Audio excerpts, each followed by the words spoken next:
Welcome to doctor NYR YouTube channel. आज का जो टॉपिक है वह है cells of the immune system.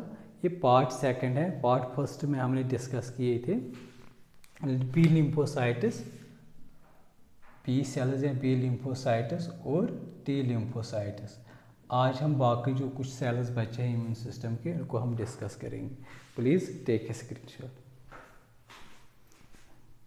Natural killer cells क्या होते हैं? ये लगभग अगर हम इम्यून सिस्टम में देखेंगे कितना परसेंट होता है, 5 to 10% होते हैं लिम्फोसाइट्स के। मतलब अगर हम देखेंगे ना WBCs या इनको बोलते हैं ल्यूकोसाइट्स। ल्यूकोसाइट्स में क्या आते हैं? लिम्फोसाइट्स, ठीक है ना। तो लिम्फोसाइट का ही एक सेल रहता है टाइप, वो होता है नेचुरल किलर सेल्स। तो ये जो नेचुरल किलर सेल्स जो होती है ना, इनका काम ही हमें क्या करते हैं? प्रोटेक्शन करते हैं। मतलब कोई भी पैथोजन होगा उससे हमें ये प्रोटेक्शन करते हैं। तो ये किस तरीके से प्रोटेक्शन करते हैं? ये केमिकल्स निकालते हैं जिसको बोलते हैं फेरफोरिन। तो यहाँ कुछ एंजाइम्स होते हैं, इनके थ्रू जो होते हैं ये किल करते हैं पैथोजन को, ठीक है ना। तो इसके बाद आता है ग्रैन्युलोसाइट्स। ग्रैन्युलोसाइट्स क्या होते हैं? ये ऐसे सेल्स होते हैं, सेल्स होते हैं बहुत टाइप्स के। इनका जो साइटोप्लाज्म जो होते हैं इनमें ग्रैन्युल्स होते हैं, ठीक है ना। तो साइटोप्लाज्म में इनके ग्रैन्युल्स होते हैं और वो ग्रैन्युल्स जो होते हैं इनमें केमिकल्स होते हैं। क्या होते हैं? केमिकल्स। और वो केमिकल्स उसका काम क्या होता है?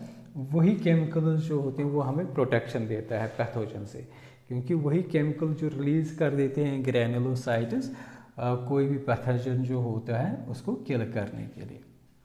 तो ये जो ग्रैन्युलोसाइट्स जो होते हैं इनके टाइप्स 3 तरह के टाइप्स हैं इनके। और ये जो टाइप्स हैं ये किस पे इनके टाइप्स हैं? स्टेनिंग प्रॉपर्टीज पे। स्टेनिंग मतलब किस तरह से कौन किस तरीके से स्टेन हो जाएगा, उस बेस पे इनके 3 टाइप्स हैं, है ना। सबसे पहले अगर हम देखेंगे न्यूट्रोफिल्स होते हैं। न्यूट्रो का मतलब होता है न्यूट्रल। ये जो सेल्स जो होते हैं नए एसिड स्टेन से मतलब स्टेन होते हैं नए बेस से, इसलिए ये जिस डाई से होते हैं वो डाई जो होना वो डाई क्या होना चाहिए? न्यूट्रल डाई, ठीक है ना। तो न्यूट्रो मीन्स न्यूट्रल डाई से स्टेन होते हैं। कभी कभी इनको क्या बोलते हैं? PMNS, पॉलीमोन्यूक्लियर न्यूट्रोफिलस। ये जो न्यूट्रोफिलस जो होते हैं या ग्रैन्युलोसाइट्स इनमें एक से ज़्यादा न्यूक्लियस होते हैं। ये मोनोन्यूक्लिएट नहीं होते, एक से ज़्यादा इनके होते हैं। और दूसरा क्या होता है? इनके साइटोप्लाज्म जो होता है वो ग्रैन्युलेटेड होते हैं और अलग अलग स्टेनिंग प्रॉपर्टीज़ होते हैं। तो न्यूट्रोफिलस न्यूट्रल डाई से स्टेन हो जाता है और इसको PMNS भी बोलते हैं, ठीक है ना, क्योंकि इसमें बहुत सारे न्यूक्लियस होते हैं। और साथ में न्यूट्रोफिलस क्या होते हैं? ये एक्टिव फैगोसाइटिक सेल्स होते हैं। फैगोसाइटिक सेल्स जो होते हैं ऐसे सेल्स जो दूसरे सेल को किल कर देते हैं, ठीक है ना। इसके बाद आता है इओसिनोफिलस। इओसिनोफिलस जो होते हैं ये स्टेन होता है इओसिन डाई से। ये इओसिन डाई जो होता है एसिडिक डाई होता है। तो हम इओसिनोफिलस जो होते हैं ऐसे सेल्स होते हैं, ऐसे लिम्फोसाइट्स होते हैं जो एसिडिक डाई से स्टेन होते हैं। और दूसरी इनकी क्या प्रॉपर्टी है?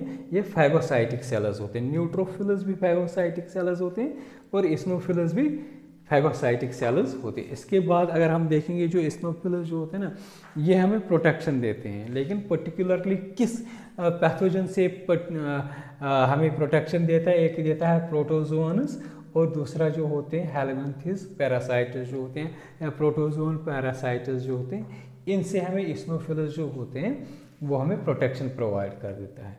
तीसरे नंबर पे है बेसोफिलस। बेसो मीन्स बेसो से मतलब बेस से रिलेटेड होते हैं। बेसो मीन्स बेस डाई या ऐसे सेल्स होते हैं जो ये स्टेन होते हैं मतलब बेसिक डाई से, ठीक है ना। तो ये इसमें दूसरी प्रॉपर्टी क्या? एक तो बेसिक डाई से स्टेन होता है, दूसरी प्रॉपर्टी है नॉन फैगोसाइटिक सेल्स होते हैं। ये फैगोसाइटिक सेल्स नहीं होते हैं। हमने न्यूट्रोफिलस देखा है फैगोसाइटिक सेल्स होते हैं, इस्नोफिलस देखा है फैगोसाइटिक सेल्स होते हैं, लेकिन बेसोफिलस जो होते हैं ये नॉन फैगोसाइटिक सेल्स होते हैं। और ये क्या करते हैं, कुछ सब्सटेंसेस रिलीज कर देते हैं। फॉर एग्जांपल हिस्टामिन्स हो गए हैं, प्रोस्टाग्लैंडिन्स होते हैं, ये क्या करते हैं, ये एलर्जिक रिएक्शन कॉज करते हैं। अगर हमारे जो होते हैं मास्ट सेल से ये हिस्टामिन निकलता है, वो क्या करता है, एलर्जिक रिएक्शन कॉज करते हैं। तो उस टाइम पे एलर्जिक रिएक्शन जो होता है उनको काउंटर करने के लिए हमारा immune system IgE antibody release कर देता है, ठीक है ना। तो फिर क्या करते हैं, हमें दवाई खानी होती है एंटी हिस्टामिन्स, ठीक है ना, एंटी हिस्टामिन्स ये स्टेरॉइड होती हैं। तो इनसे क्या होती है, जो हिस्टामिन जो होता है ये रिलीज ना निकले, मतलब वहाँ से ना आए हमारे मास्ट सेल से, तो इन्हीं से जो होते हैं हमें छींके आती हैं या किसी चीज़ से कोई एलर्जी होती है। इसके बाद आता है ग्रैन्युलोसाइट्स के बाद आता है मोनोसाइट्स। मोनोसाइट्स सेल्स जो होते हैं ना, मोनो मीन्स होता है वन और साइट्स मतलब जो होते हैं सेल्स, ठीक है ना। इनमें वन क्या होता है, इनमें न्यूक्लियस, ठीक है ना। तो इसकी दूसरी प्रॉपर, एक तो न्यूक्लियस वन होता है, दूसरा इसकी प्रॉपर्टीज होती हैं ये फैगोसाइटिक सेल्स होती हैं, ठीक है ना। जब ये ब्लड में होती हैं, हमारे ब्लड स्ट्रीम में जब मोनोसाइट होगी, फिर ये किसी टिश्यू में माइग्रेट हो जाएगी, फॉर एग्जांपल किडनी या ब्रेन में जब ये चली जाएगी तो वहाँ पे इसको फिर बोलते हैं मैक्रोफेजेस, ठीक है ना। तो मैक्रोफेजेस किस तरीके से बनता है, जब टिश्यू में मोनोसाइट होगा तो उसी को हम बोलते हैं मैक्रोफेजेस, ठीक है ना। तो उस बेस पे क्या होता है, अगर हम मैक्रोफेजेस देखेंगे तो मैक्रोफेज देखेंगे तो कहाँ से आता है, मोनोसाइट से डिराइव होता है। तो जब ये टिश्यू कोई भी टिश्यू में ये माइग्रेट होता है मोनोसाइट, तो उसको फिर वहाँ पे मैक्रोफेजेस बोलते हैं। फॉर एग्जांपल अगर मोनोसाइट माइग्रेट हो जाएगी ब्लड से मतलब हमारे लिवर में, तो उसको हम बोलते हैं कुफरस सेल्स, ठीक है ना। तो ये मैक्रोफेजेस होते हैं, या हम अगर हम तो मैक्रोफेजेस ही होते हैं, लेकिन अब ये डिफरेंट नाम से इनको वहाँ पे उस टिश्यू पे नाम दिया जाता है, ठीक है ना। इसी तरीके से अगर ब्लड से मोनोसाइट हमारे लंग्स में चला जाएगा तो उसको बोलते हैं, उस मैक्रोफेज को बोलते हैं एल्वियुलर मैक्रोफेज, ठीक है ना। तो ये कहाँ पे होती हैं, हमारे लंग्स में, वहाँ पे ये प्रोटेक्शन कर देते हैं हमें। इसी तरीके से मैसेंजियल्स जो होते हैं, मैसेंजियल सेल्स जो होते हैं, ये किडनी में होता है, तो ये होते हैं मैक्रोफेज ही होता है, लेकिन ये टिश्यू में प्रेजेंट होता है। अगर हम देखेंगे मतलब मैक्रोफेज खुद क्या होती है, मोनोसाइट, जब वो ब्लड में होगा तब हम उसको मोनोसाइट बोलेंगे। अब यहाँ पे किडनी जब आएगी तो वो हम बोलेंगे उसको मैक्रोफेजेस, लेकिन अलग अलग इनके नाम दिए गए। जैसे मैसेंजियल सेल्स होते हैं तो किडनी में इसको बोलते हैं इस मैक्रोफेज को बोलते हैं मैसेंजियल सेल्स, ठीक है ना। इसी अगर हम CNS सेंट्रल नर्वस सिस्टम, ठीक है ना, तो माइक्रोग्लियल सेल्स होते हैं यहाँ पे। तो ये मैक्रोफेज, इसी मतलब बोन में अगर हम देखेंगे ऑस्टियोक्लास्टस, ऑस्टियोक्लास्टस क्या होते हैं, टाइप ऑफ मैक्रोफेजेस। तो ये कहाँ पे मैक्रोफेजेस होते हैं, बोन में। यहाँ पे मैंने MAC शार्ट में लिखा है, इसका मतलब होता है मैक्रोफेजेस।